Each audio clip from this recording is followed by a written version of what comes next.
United States Secretary of Defense Pete Hegseth made a blunt statement that resonated strongly throughout the international geopolitical scenario. An attack from China is imminent.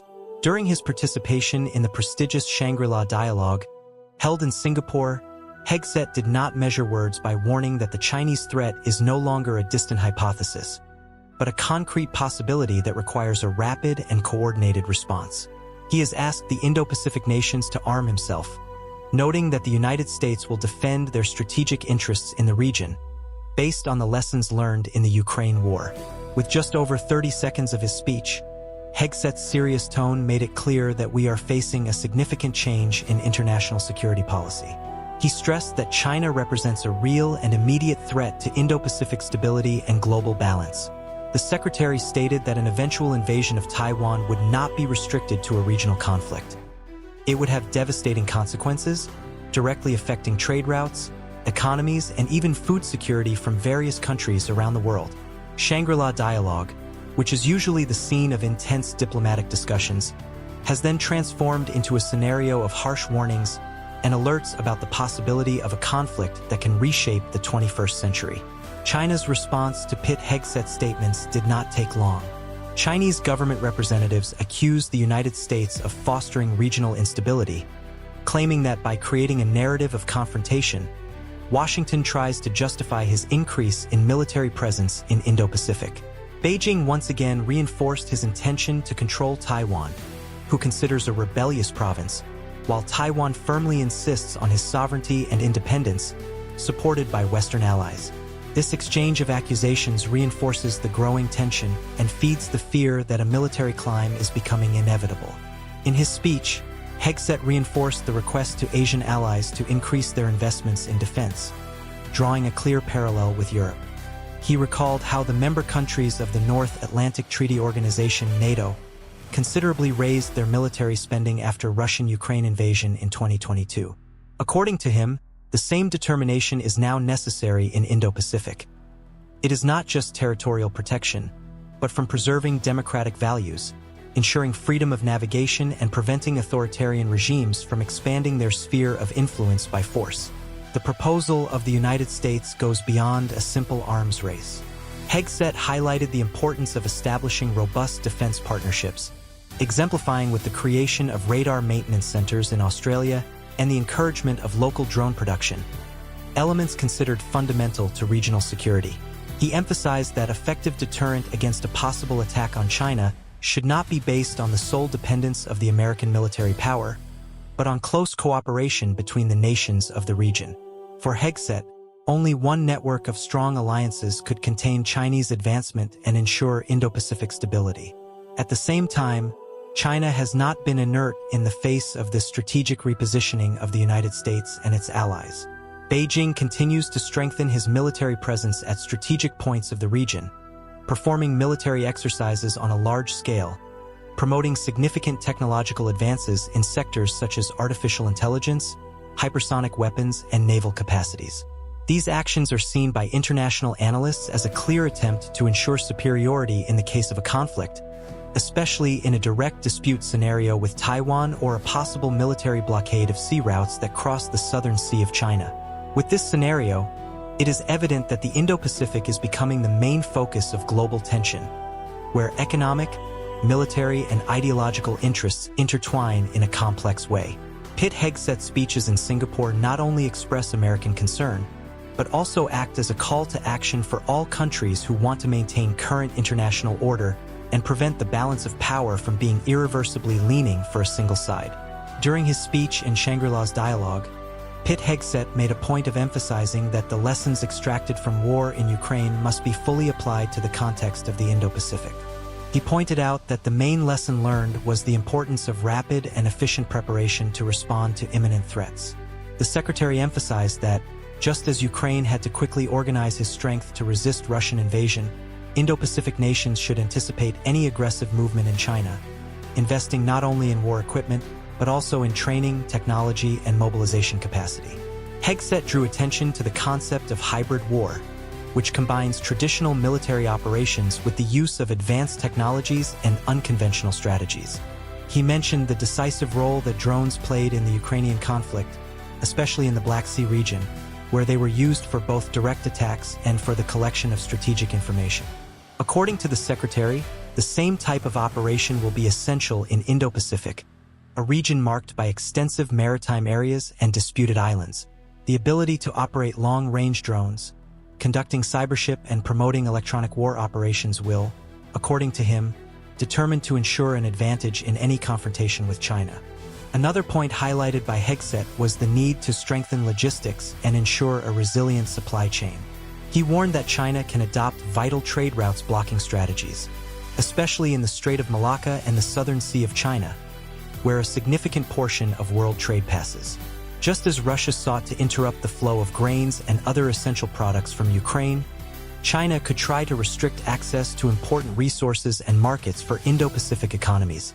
To avoid this scenario, the secretary suggested the creation of alternative routes, the strengthening of strategic stocks, and the development of logistics infrastructures capable of operating even under military pressure. Hegseth also emphasized that the construction of regional alliances is critical to containing the Chinese threat. He highlighted the essential role of countries such as Japan, South Korea, Philippines, and Australia, pointing out that these allies have a history of collaboration with the United States and share strategic interests in the preservation of international rules-based order. The secretary made a point of mentioning the example of international support to Ukraine, where a nation's coalition provided military, humanitarian, and financial aid, thus being able to contain Russian expansion and demonstrate the effectiveness of joint action. According to him, the same solidarity and commitment must be replicated in the Indo-Pacific to determine any attempted Chinese aggression. At the same time, China does not hide its intentions to reinforce its military presence and expand its influence on the region. Recent reports indicate that Beijing has significantly increasing the number and intensity of their military exercises in areas near Taiwan, as well as developing state-of-the-art military technologies such as hypersonic missiles and ultra-modern air defense systems. The combination of naval power, advanced air capacity, and a growing presence of military bases on artificial islands makes China a formidable military power, capable of contesting traditional U.S. supremacy in the region. Hegseth warned that if the Indo-Pacific nations do not prepare properly, they can be surprised by a lightning offensive, similar to that employed by Russia in Ukraine. He stressed that the key to avoiding this scenario is in anticipation, building joint forces and promoting effective dissuasion based on multilateral alliances. The secretary stressed that U.S. military support to the region is guaranteed, but insisted that Asian countries should take on greater protagonism in their own defense, strengthening their autonomous abilities and reducing Washington's excessive dependence. The American proposal also includes the expansion of joint training programs, performing multinational military exercises, and sharing strategic intelligence among allies. According to Hegseth, these mechanisms are indispensable for creating a mutual confidence and interoperability environment among the region's armed forces. He said the time to act is now, before China consolidates its military superiority and makes the cost of a much higher response. Meanwhile, Beijing continues to insist that his actions are purely defensive and that Taiwan's issue is an internal issue, which does not admit foreign interference. The Chinese government accuses the United States of militarizing the Indo-Pacific and to incite a new arms race, endangering regional stability. However, for Hegseth and other Western leaders, Chinese intentions are clear and cannot be ignored. In addition to this increasingly tense scenario, Pete Hegseth reinforced the need to focus on technologies that proved determining in the Ukraine war. He stressed that efficient drones use was one of the main factors for Ukrainian resistance, especially in the Black Sea, where attacks on vessels and Russian logistics infrastructure undermined part of Moscow's power. For Hegseth, the application of this same strategy in a possible conflict in the Indo-Pacific will be indispensable, given the vast maritime extension and the vulnerability of supply lines. The secretary said that the development of naval and air drone fleets, as well as autonomous defense systems, is a priority for the United States and their allies in the region. He also pointed out that while the U.S. intends to concentrate its military forces in the Indo-Pacific, Europe should continue to prioritize its defense against Russia, which is still considered an active threat. Hegseth explained that this strategic division of efforts will allow the United States to devote more resources and attention to the challenge represented by China, without compromising support to European allies. According to him, coordination between the two fronts will be essential to preserve global stability and contain the advance of revisionist powers, such as Russia and China, who, according to the Secretary, seek to alter the international order in force through the use of force. Still in the context of Shangri-La dialogue, Hegseth reaffirmed the unwavering commitment of the United States to the defense of his interests and his allies in the Indo-Pacific. He warned that the country is ready to respond quickly and decisively to any aggression, applying all lessons learned from the war in Ukraine. The Secretary stressed that the mistakes made in the past, such as the initial hesitation in providing heavy weapons to Ukraine, will not be repeated. On the contrary, the U.S. is willing to act preventively, strengthening the defensive capacity of Asian partners before a conflict becomes inevitable. Hegseth also pointed out that the future of global security will be largely defined by the ability of democracies to come together to face authoritarian threats. He pointed out that the Indo-Pacific is today the epicenter of this dispute, as it concentrates crucial strategic interests: vital maritime routes, global supply chains, technological poles, and emerging economies that will influence the balance of power in the coming decades. The Secretary made it clear that allowing China to dominate the region would mean not only a strategic setback for the United States, but also a direct threat to the safety and prosperity of dozens of nations. Meanwhile, Taiwan continues to reinforce his defense, aware that it is the main focus of Chinese ambitions and, consequently, the potential epicenter of a large conflict. The Taiwanese government, backed by the political and military support of the United States, continues to invest in modern naval and aerial forces, as well as cyber defense measures. Hegseth reiterated American support to Taiwan, classifying the island as an essential strategic partner for maintaining the balance of power in Indo-Pacific. China, in turn, continues with its campaign to diplomatically isolate Taiwan, pressing countries to break ties with the island government and reinforcing the narrative that unification is inevitable. At the same time, Beijing continues to perform force demonstrations, with military flyers near Taiwan, naval patrols in the Taiwan Strait, and joint exercises with allied countries. These actions are interpreted by Washington as part of a gradual strategy of intimidation and preparation for a possible military action.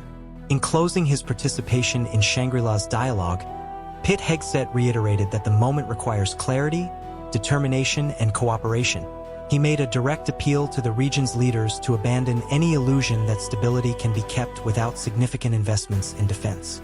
According to him, the cost of inaction will be much higher than that of proper preparation, and nations that refuse to strengthen their military capabilities will be exposing themselves to unacceptable risks. Hegseth concluded by stating that the United States does not seek confrontation, but are ready to defend their interests and those of their allies if they are challenged. He stated that the lessons of war in Ukraine are a valuable guide to what can happen in the Indo-Pacific, and that ignoring them would be a strategic error of huge proportions. For the Secretary, peace and stability can only be guaranteed through a robust deterrent, based on strength, preparation, and union between nations that share democratic values and a commitment to international order. With this firm positioning, the United States makes it clear that they see the Indo-Pacific as the new 21st century geostrategic priority. While China continues to expand its influence and military capacity, the race for alliances, technologies, and war preparation intensifies, configuring a growing tension scenario in which each movement can be decisive for the future of global security.